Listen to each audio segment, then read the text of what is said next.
Yan mga kaibigan, for today's video, gagawa naman tayo ng masarap na pansit. Oh.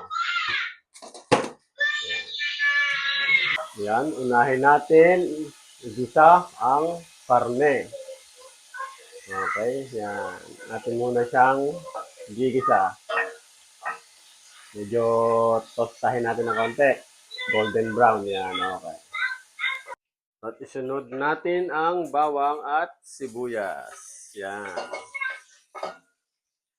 Ali, palalabasin muna uli natin ang aroma ng sibuyas at bawang bago natin ilagay ang ibang sangkap.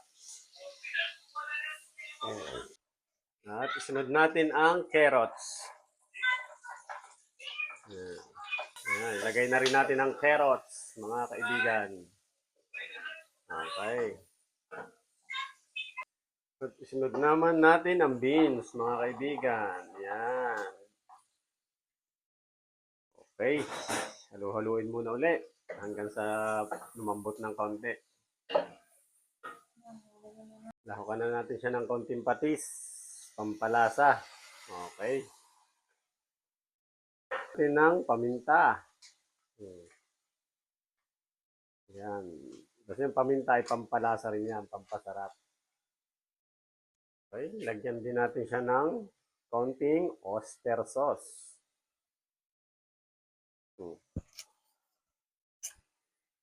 Yan. Isunod na rin natin ang toyo. Okay. Yan mga kaibigan. Haluin na uli.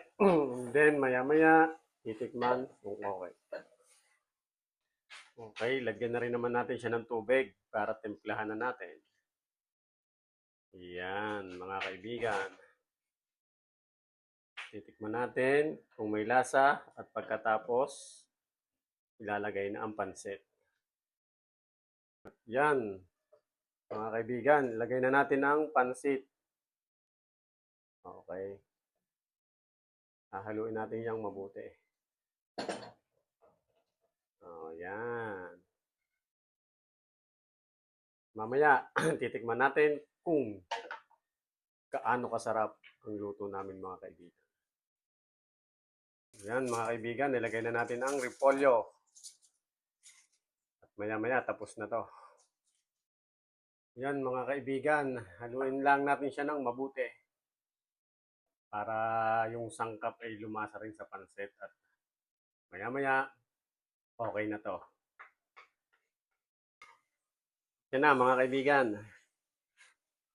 Tapos na ang ating pansit bihon. Okay. Na may kikyam.